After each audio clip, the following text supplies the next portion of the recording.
Merci. La parole est à Madame Ségolène Neuville, rapporteure de la délégation aux droits des femmes et à l'égalité des chances entre les hommes et les femmes. Pour 5 minutes.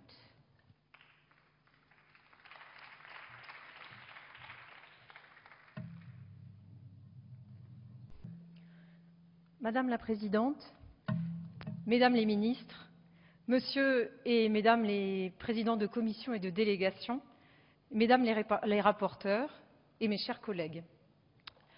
Il existe donc un très grand décalage entre la réalité du harcèlement sexuel au quotidien et le nombre de plaintes déposées par an, ainsi que le nombre de plaintes qui aboutissent. Rendez-vous compte, il suffit de faire le calcul. Si la réalité du harcèlement, c'est 2% des femmes actives chaque année, soit finalement le plus petit chiffre retrouvé dans les études, les quelques études qui ont été citées, eh bien cela représente en France presque 300 000 femmes par an, pour 1000 plaintes et pour 80 qui aboutissent. C'est pourquoi le premier objectif de la délégation est de faciliter l'action des victimes, car porter plainte pour harcèlement sexuel aujourd'hui, ou plutôt hier, puisqu'aujourd'hui ça n'est même plus possible, et faire aboutir cette plainte est un vrai parcours du combattant. De ce point de vue-là, la délégation est satisfaite du texte tel qu'il est présenté aujourd'hui. En effet, nous avions proposé de supprimer, dans la définition du délit assimilé, les mots ordre, menace, contrainte, ces mots nous paraissant trop proches des éléments constitutifs d'une agression sexuelle ou d'un viol. Il existait alors, et les associations nous avaient prévenus de ce risque, un risque de déqualification d'agression sexuelle ou de tentative de viol en simple harcèlement sexuel. Notre travail commun avec la commission des lois a permis que notre analyse soit prise en compte, ce qui nous satisfait.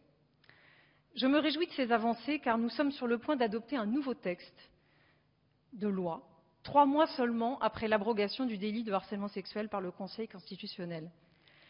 Mais nous ne devons pas en rester là. Le texte de loi seul ne permettra pas de venir à bout du harcèlement sexuel. Et j'en viens au deuxième objectif de la délégation, la prévention, l'information, l'éducation. La priorité, mes chers collègues, la priorité aujourd'hui, c'est de faire évoluer les mentalités. Je ne vous citerai qu'un seul exemple, parce qu'il est extrêmement démonstratif. C'est celui d'un magistrat. Un magistrat, dans un arrêt de la Cour d'appel d'Aix-en-Provence, en septembre 2011. Quand je vais vous le lire, vous verrez, on pourrait croire que ça date peut-être d'il y a 30 ans, mais non, c'était en septembre 2011. Voici ce qu'il dit. Cependant, il est constant que ne sont pas considérés comme des actes de harcèlement sexuel des propos grivois à connotation sexuelle, la vantardise d'exercer un droit de cuissage, une simple tentative d'embrassade ou des plaisanteries lourdes dites gauloiseries. Oui, mes chers collègues, la plaisanterie grivoise, décrite par certains comme une spécificité de la séduction à la française, peut devenir un véritable cauchemar si elle se répète et si elle met toujours en cause la même personne. Et si nous voulons aller plus loin, mes chers collègues, il va nous falloir parler des stéréotypes sexués, ces codes sociaux imposés aux femmes, mais aussi aux hommes, dès l'enfance. Car dans notre société, vous ne pouvez pas le nier, on demande aux petites filles d'être douces et jolies, et aux petits garçons d'être forts et entreprenants. Quel homme, d'ailleurs, ne cherche pas à l'âge adulte à être fort, et quelle femme ne cherche pas à être jolie? Ces stéréotypes de genre imprègnent ensuite notre vie d'adulte et aboutissent aux inégalités que l'on connaît entre les femmes et les hommes. Mes chers collègues, si nous voulons aller plus loin, si nous voulons diminuer efficacement et durablement le harcèlement sexuel et l'ensemble des violences faites aux femmes, il nous faut, dès l'école, déconstruire ces préjugés. Il nous faut former les professionnels, il nous faut former les magistrats, former les policiers, former les professionnels de santé, les travailleurs sociaux, à la réalité du harcèlement sexuel et de l'ensemble des violences faites aux femmes. Il nous faut lutter contre les ambiances sexistes au travail. Il nous faut informer le grand public sur la réalité du harcèlement, car beaucoup de victimes ne savent même pas qu'elles peuvent porter plainte. Et certains harceleurs ne se doutent même pas qu'ils commettent un délit.